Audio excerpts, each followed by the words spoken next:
আর এই মুহূর্তে একটি গুরুত্বপূর্ণ খবরে নজর রাখবো। আরজি কর মামলার পরবর্তী শুনানি 9 সেপ্টেম্বর। আরজি কর মামলার পরবর্তী শুনানির দিন ধার্য করা হয়েছে 9 সেপ্টেম্বর, অর্থাৎ সোমবার দিন আরজি কর মামলার শুনানি হবে সুপ্রিম কোর্টে। ডিওয়াই চন্দ্রচূড়ের নেতৃত্বাধীন বেঞ্চ, ডিভিশন বেঞ্চে মামলার শুনানি হবে 9 সেপ্টেম্বর, অর্থাৎ সোমবার দিন আরজি কর মামলার শুনানি হবে সুপ্রিম কোর্টে। প্রধান বিচারপতি ডিওয়াই চন্দ্রচূড়ের নেতৃত্বাধীন ডিভিশন বেঞ্চে হবে আরজি কর মামলার শুনানি।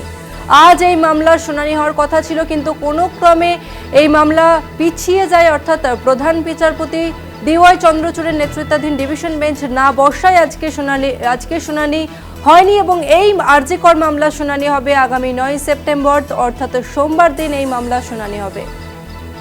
আবার একবার বলবো, আরজি কর মামলার পরবর্তী শুনানির দিন ধার্য করা হয়েছে 9 সেপ্টেম্বর, সোমবার দিন আরজি কর মামলার শুনানি হবে। এই মুহূর্তে আমাদের সঙ্গে রয়েছে প্রতিনিধি পীযূষ কান্তি নাগ। পীযূষ, আরজি কর মামলার পরবর্তী শুনানি 9 সেপ্টেম্বর, আর কি কি জানা যাচ্ছে?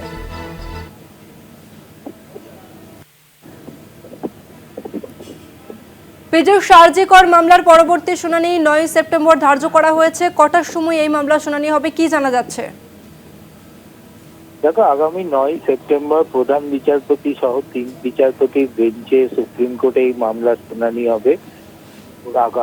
আজ এই মামলার শুনানি ছিল, কিন্তু যেহেতু প্রধান বিচারপতি আজ অনুপস্থিত ছিলেন, সেই কারণে এই মামলা আজ শুনানি গ্রহণ করা হয়নি।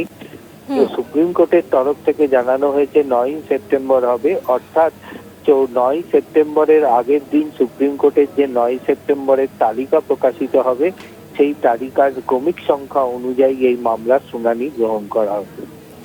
ধন্যবাদ তোমাকে পীযূষ কান্তি। আমরা কথা বললাম প্রতিনিধি পীযূষ কান্তির সঙ্গে। আপনাদের আরো একবার বলবো, আরজি কর মামলার শুনানি 9 সেপ্টেম্বর। আজকে এই মামলার হওয়ার কথা ছিল, কিন্তু প্রধান বিচারপতির নেতৃত্বাধীন যে ডিভিশন বেঞ্চ তা বসেনি এবং যার কারণে মামলার পরবর্তী শুনানি 9 সেপ্টেম্বর।